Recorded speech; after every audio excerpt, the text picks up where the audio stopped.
Hey guys, this is Gloria. I am back to do a little demo of this candy box punch board by We Are Memory Keepers. You guys know I love these punch boards, as most of you guys do too.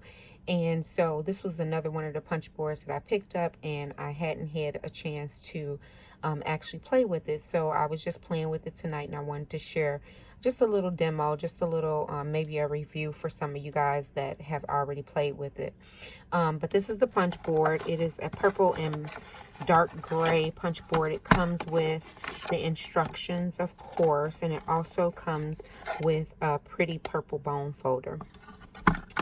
So let's get the packaging out the way, and I will first share with you guys a few that I created. So all of the papers, the width is 7 inches according to the instructions on the punch board. So you cut your paper at 7 inches, and then your length can be anywhere between 4 inches and 12 inches. It just makes a longer candy box. So this one right here is about 7 inches by I believe it's about 6, something like that.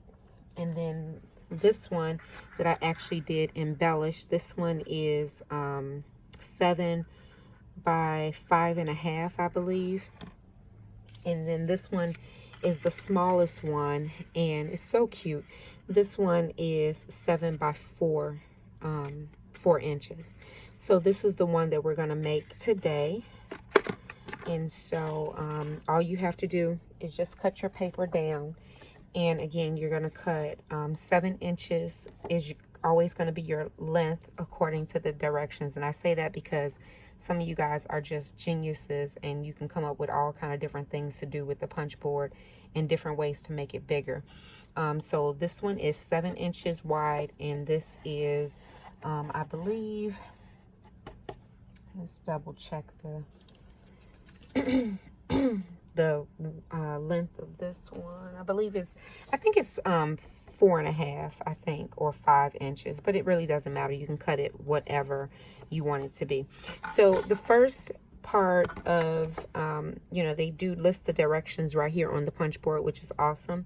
The first thing says trim your paper width to 7 inches, and then trim your paper length between 4 inches and 12 inches. Then it says align the left edge to the start line.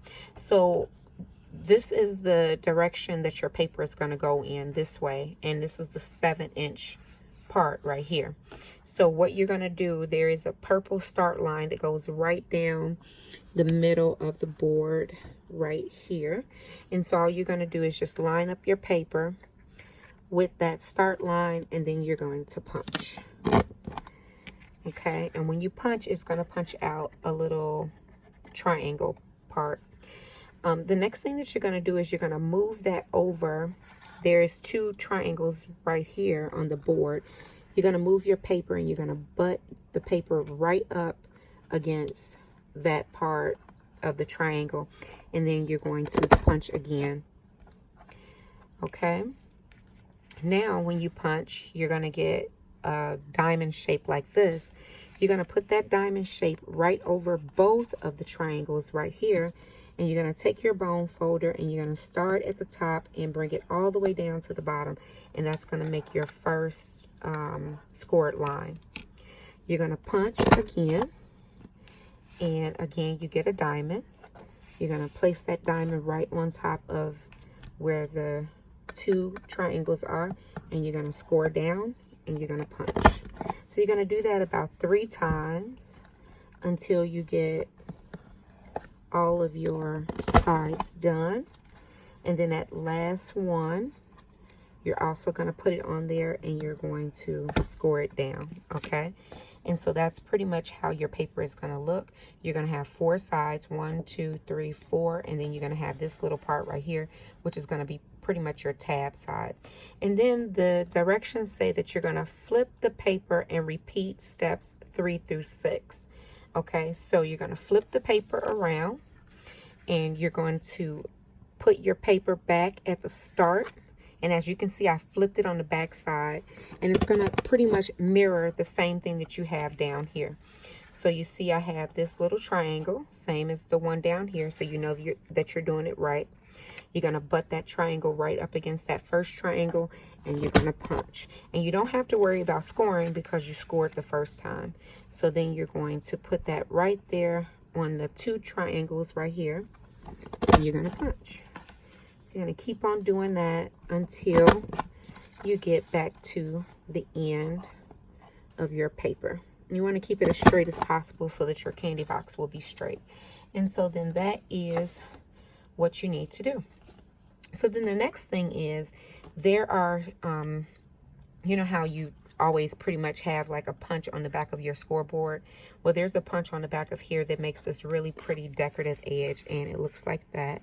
You can use it. You can choose to use it or not. This one does not have the decorative edge. This one does have the decorative edge. So on this one, I'm going to go ahead and put the decorative edge so that you guys can see it.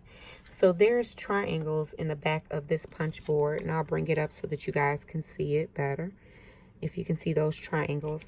And what those triangles are for is lining up the triangles on your punches. So they line up right here in your punches, or right here. So I'm going to start at the end, and I just lined up my paper. As you can see, here's the triangle here, and then there is a triangle right there. So I just lined my paper up back there, and then I am going to punch. And when I do that, it makes this really pretty decorative punch right here. And so I'm just going to keep doing that until I make all my little edges decorative. Like I said, you don't have to do this, or you can even use a decorative punch for this.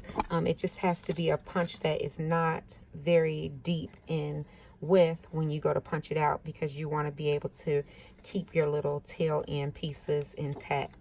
I'm just going to flip it over, and I'm going to do the same thing on the opposite side. It's very, very simple. Very easy to make this.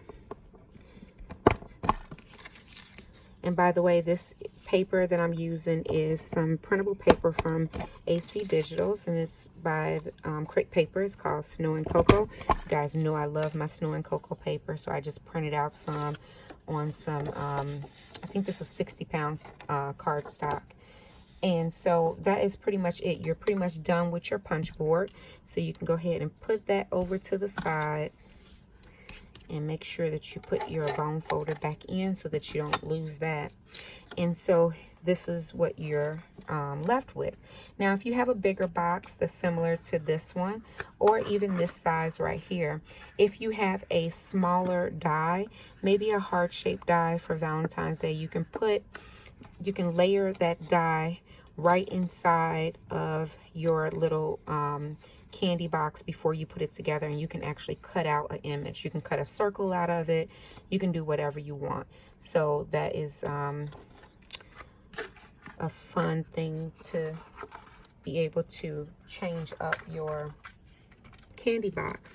And so the next thing that you're going to do is you're going to actually score on all of your score marks. And you can use your bone folder for this, but this paper is not very thick at all. So I'm just going to fold it with my hands, and you know, it folds very easily. So then you have this little shape right here.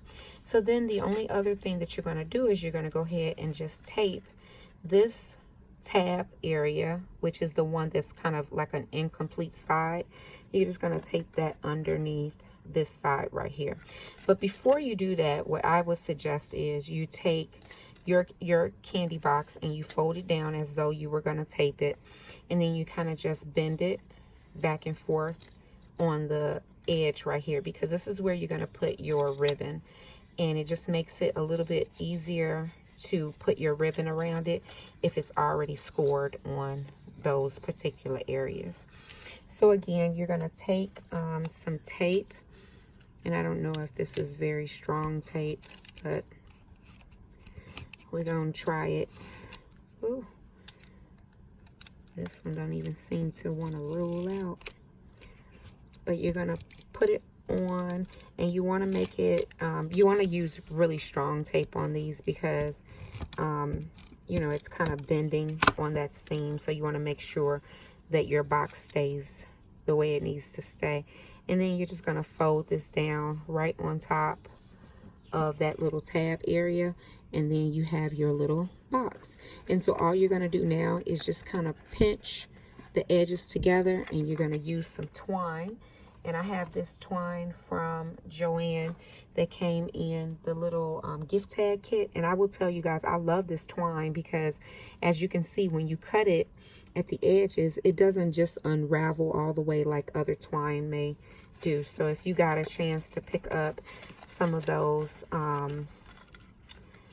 little tag kits from Miss Sparkle and Company, and you might want to go ahead and pick it up because, like I said, this twine is awesome. I love that it doesn't unravel. So then you're just going to make a little bow in your twine, and I normally stick my finger down inside of the box, and cause see how it kind of crushes the box. I just stick my finger in there and kind of just pop it back up so that the box cannot, you know, so that it'll be, you know, poofed out instead of being crushed. Okay, and then you're going to fill it with whatever you want to fill it with. If you want to fill it with candy, I would suggest using a little clear plastic baggie in the inside because this hole is kind of large and your candy may fall out. I think even if you make that twine as tight as you can, that hole is still going to be kind of big. And then all you're going to do is just wrap your other twine piece right around your box and make sure that you put your bow on the same side as you did before. And so we're just going to wrap this up as though we have some goodies in there. And see, I'm pulling this fairly tight, and even though I'm pulling it tight, you see it's still a nice size hole in there. So you want to use a clear plastic baggie if you're going to put some smaller items down inside of there. But then you just make your little bow and fuss around with it until you're happy with it. Stick your fingers in the inside. Make sure that all your little sides are popped up. And then that's it. You have your little candy box. And like I said, use some really good strong tape. That tape that I used was not very strong, but you get the idea. I do use hot glue on mine to keep it together. But it's a really, really simple tool to use, and I love that you can make different sizes of these little candy boxes. And again, you can take some dies and actually cut out little holes and different things in there and make little windows and stuff like that. So really, really cute. And you know, you can also make these little ornaments for a little sweet tree or something like that. So that is about it, guys. As always, if you guys have any questions or comments, please leave them down below, and I'll get back with you as soon as I possibly can. Take care, guys. Bye.